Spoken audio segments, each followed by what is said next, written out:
As I'm sure many of you are aware by now, a few hours ago, a story began to spread about a statement that Rockstar co-founder Dan Houser made in an interview with website Vulture regarding the development of the highly anticipated Red Dead Redemption 2. There was discussion of how the game's main campaign would be around 60 hours long, how hundreds of thousands of animations and lines of dialogue were implemented to bring the world to life, and one particular quote cited how they worked 100-hour weeks several times in 2018. Now, that last bit proved to be rather contentious among gaming industry pundits, with website Games Industry's article on the matter in particular being spread around.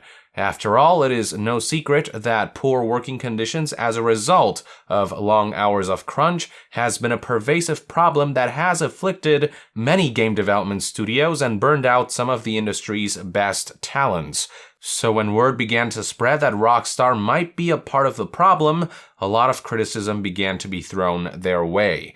But shortly thereafter, website Kotaku reached out to Dan Houser for further clarification on his statement, and Dan responded promptly with a prepared statement, which reads as follows.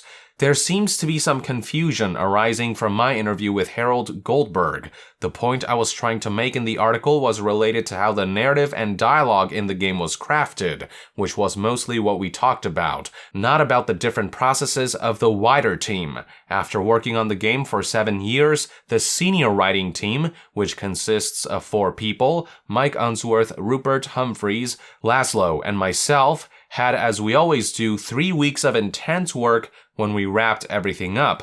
3 weeks, not years. We have all worked together for at least 12 years now, and feel we need this to get everything finished. After so many years of getting things organized and ready on this project, we needed this to check and finalize everything.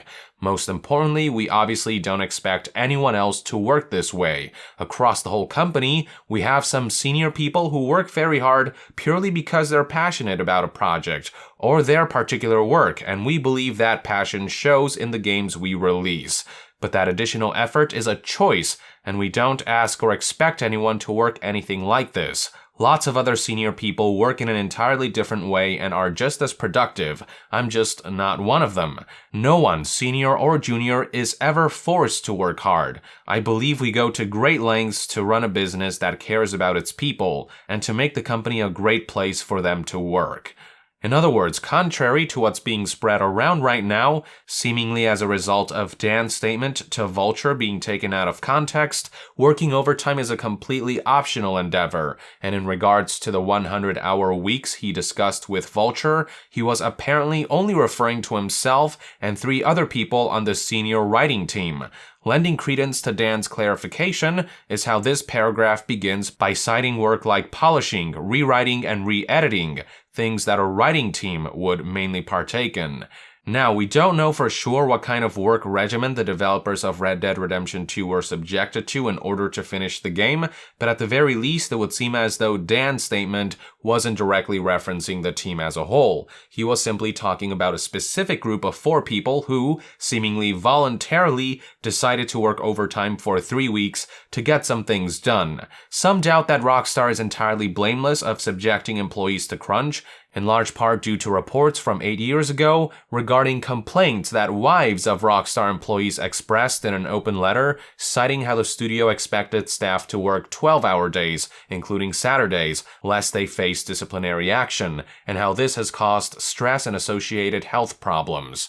It is worth keeping in mind, however, that this complaint was from 8 years ago, and a lot can change during that much time, maybe even for the better.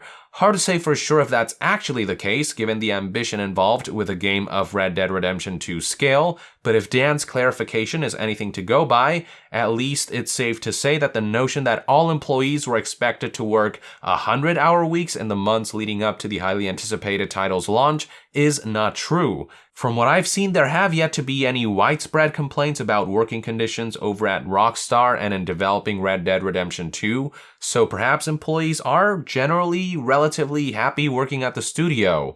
Though, of course, if there's any new developments on that front with employees speaking out contrary to Dan's claims, I'll be sure to keep you updated, but for now, to my knowledge, there is nothing of the sort to be found. So it looks like, assuming that Dan is being truthful about his statement being taken out of context, we can put this particular story to rest.